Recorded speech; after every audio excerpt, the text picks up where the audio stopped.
And the objective of any education provider is to increase enrollment and decrease dropout. And we now know that what deters them, institutional deterrent. We know now what deters them.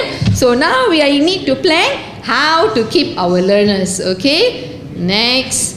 Okay, now the single most important philosophy of adult education is to fulfill the adult learners' need. Now, when we come up with programs for our adult learners, our working adults, are we looking into what actually they need, or are we just putting forward programs that we think will pull in the need? Are we actually doing industrial research to find out what the industry really needs at this point of time? Where's biotechnology? You know, I think there is a dire need for that now. But are we doing such a market research now, you know? So anyhow, but sometimes I feel at the faculty level, I do remember at the faculty level, sometimes we do program not to fulfill the adult learners' need, you know, but basically because that is the thing that's happening everywhere, so why don't we offer it as well, yeah? So probably we have to do a needs assessment, okay? Probably we need to do a needs assessment periodically to interpret what is actually the client's need. Now, if we do this first bullet, we will be able to remove dispositional deterrence. If we do this, okay? Now, the second one, to increase enrollment and to produce K manpower, the current workforce learners can be used as recruiters. We do use this at the moment, but probably not really in a big nila. But yes, our marketing department, they are doing this, yeah? And they are the living proof that working adults can learn. Okay, we don't have to do big time marketing, they can be our marketeers. Now, if we do this, it removes institutional deterrent and informational deterrent. Instead of faculty members telling what is happening or whatever information the faculty has got to share, they can do the sharing of information. So that removes those two deterrent. Now, open distance education providers must intervene to overcome situational deterrent. This is where the learner is out of control, yeah, such as cost, financial assistance for courses. I think we have the Yayasan Chancellor and so on. Transportation, probably childcare. So children can be cared for at the learning centers. Carpooling, vouchers. We have at one moment of time even spoke about vouchers for flights, you know, because for postgraduate students, they fly from Sabah and Sarawak, they come for lectures here in OUM KL. So we were even thinking about vouchers to work together with AirAsia and so on. Okay, next bullet, ODE providers to make avail effective learner support services. For example, toll free, I think we have. Okay, so and then a two-way communication database. At the moment it's just one way, so probably two-way, you know, I don't know, okay. Anyhow, it removes institutional and informational deterrent.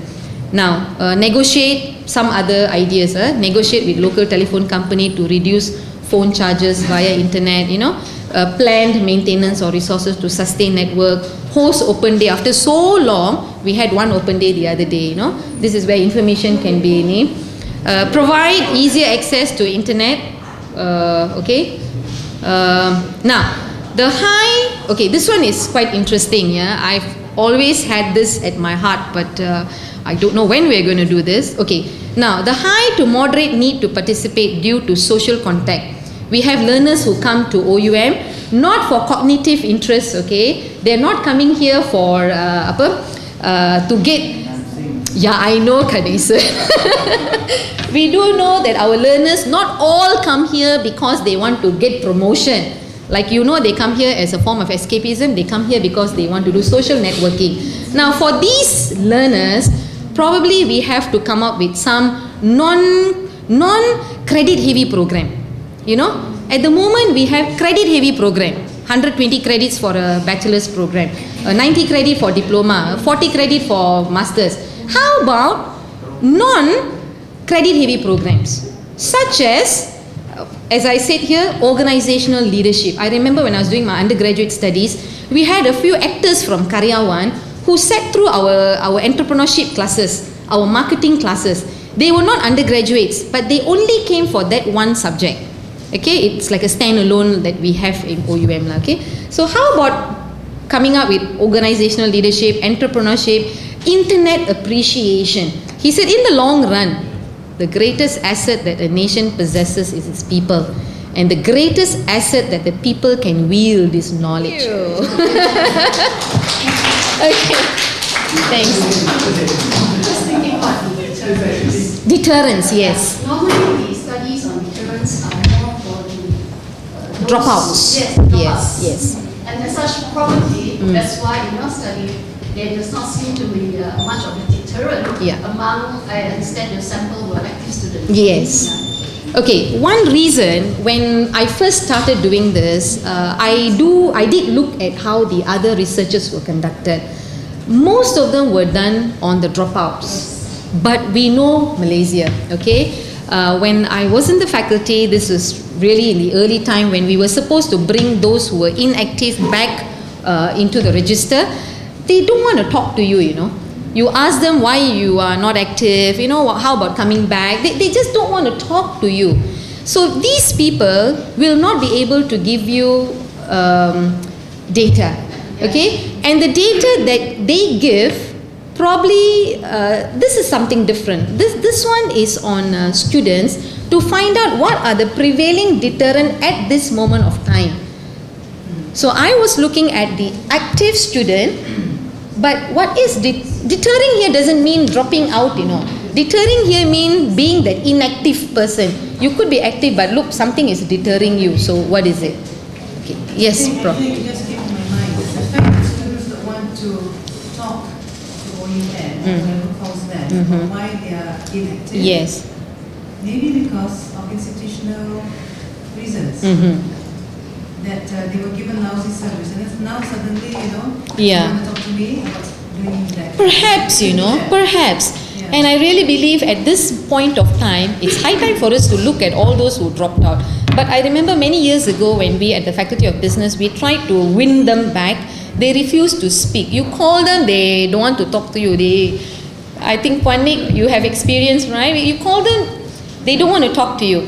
So with that, it's difficult to get data from them. But what I was looking at is, fine, you know, the students have a need. Now they've come to OUM to achieve that need. But while you are at OUM, are you facing any deterrence? If you are facing any deterrence, what are they? And how can I rank them? So basically, this research was to address deterrence being faced by our workforce who are in OUM. Basically, that's it. Yeah. It's just that. Yeah, I know. But you are right, Dr. Tina. You are right. If you look at all the other researchers, they do on dropouts. You know, they do on dropouts. I think if you ask students within the system what is their main direct, ask my students, they'll say definitely dispositional. They'll say, oh, this. I lack confidence. I don't have time. First thing is fear, self-esteem. Yeah. I don't think I can do this. Dispositional, it is a major thing. Is it possible to do one for people who are thinking of joining OUM? Thinking of joining. See, deterrents, what are the deterrents for a would-be student may think about? I think you will say probably institutional. Is it near my house? No, is it easy to get a degree? Is it very flexible? What is the medium of instruction? Things are institutional. That probably is a factor for those thinking of joining. That could be a deterrent. Could be. If I'm a student, I would think about dispositional yet. So I want to enter the classroom. I don't want to talk about tutorials, I just want to register. Yeah. So then I look at the system. I look at your system. Yeah, your offerings. Flexibility, what is your exam mode, like some things I look at. That would be a dispositional. Yeah. But if you look at students within system, perhaps, you know, perhaps we can find out. It's interesting. I mean, anything else? It's like, okay,